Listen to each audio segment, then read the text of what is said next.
Okay, so this is a video about the Kaaba in Mecca. And it's kind of interesting because it talks about some misconceptions about this altar that supposedly Abraham built. They talk about how it has some mysterious powers. I want to show this to you. It's very interesting.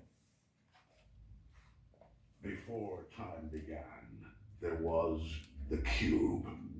We know not where it comes from, only that it holds the power to create worlds and fill them with life. That is how our race was born. For a time we lived in harmony, but like all great power, some wanted it for good, others for evil. And so began the war. And just when all hope seemed lost, message of a new discovery. Avi Lipkin is here from Israel, and he's brought his brand new book. It's called Return to Mecca. And the title of this book, Return to Mecca, there, yes. Okay, so this is a Jewish man, and he's going to talk about the Kaaba and the inferences from the Old Testament. Let's hear what he has to say. He has some really strange ideas. I believe that the Bible is a GPS. I believe that the Bible took place, a lot of it took place in Arabia. Actually, most churches, Christians say to me, we know that Mount Sinai, the real Mount Sinai, is not in the Sinai Peninsula, but rather in northwest Saudi Arabia. It's called Jebel al-Lawz. Jethro, the high priest of Midian, I believe was the high priest of the Kaaba, the black stone, which is today in Mecca. There was no Mecca, it was just a black stone in those days. Our father's Jethro. He's Sheik of Midian. Moses was the son-in-law of Jethro. Moses was the understudy of Jethro for 40 years. And when Moses went to take the children of Israel out of slavery, he gave them the phylacteries, which they are to put on their forehead and on their left arm, as a sign from God that we are leaving the pyramid system of slavery in Egypt and we're going to the cube system of freedom in Arabia. That's an interesting statement because information that we have about the Kaaba when it first was built and then the foundation was not made in a cube but was actually in a rectangle. So it's kind of interesting that they would say that the phylacteries, which are a little box put on a Jewish man's head that has the Ten Commandments in it, because they're reflecting the idea that Jesus says to bind them on your arms and make these tie them onto your minds. So that's where the phylacteries come from.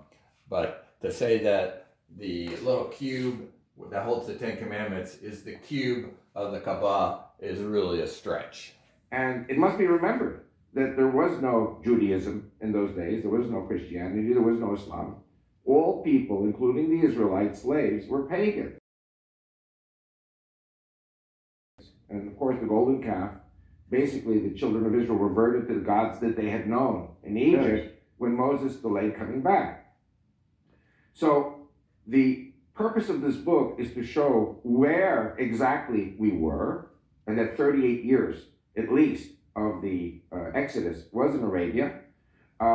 Moses, Aaron, Jethro were at the Kaaba, which is today Mecca.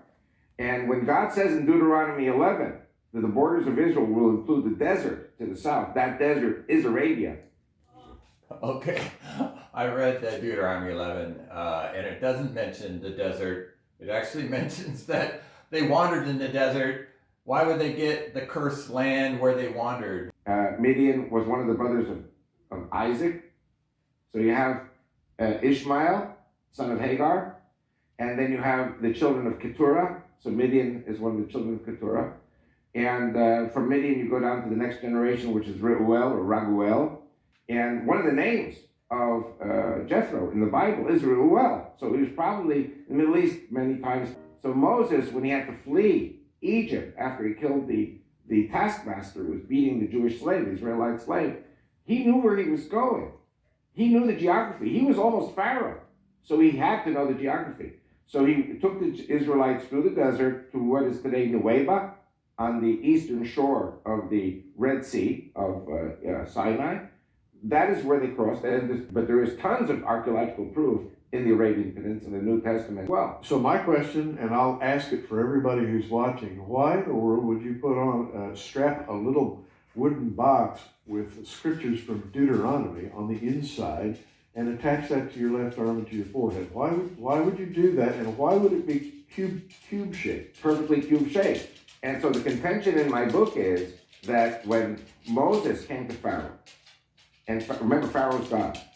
Pharaoh was God, and God says, give the people a sign. And Moses is leading the children of Israel out of the pyramid triangular system to the cubic square system of freedom in the desert.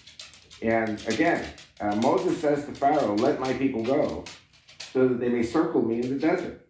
The other 5 times, let my people go so that they may serve the Lord in the desert. The first one is they should go around in circles. Now, Hajj is a pilgrim to Mecca. Hag is the Egyptian pronunciation. Hag in Hebrew means a holiday or going around in circles.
Hag in Hebrew means a holiday or going around in circles. Or going around in circles. And so the first meaning really meant, let my people go so that they may sacrifice to the Lord at the Kaaba in Mecca, which there was no Mecca at the time, it's the black stone. And by the way, my people, forgive me for being arrogant, are the Jews and the Christians together. Now, my contention through my book is, if we Judeo-Christians get Mecca and Medina, then we capture the flag, and it is the termination of Allah.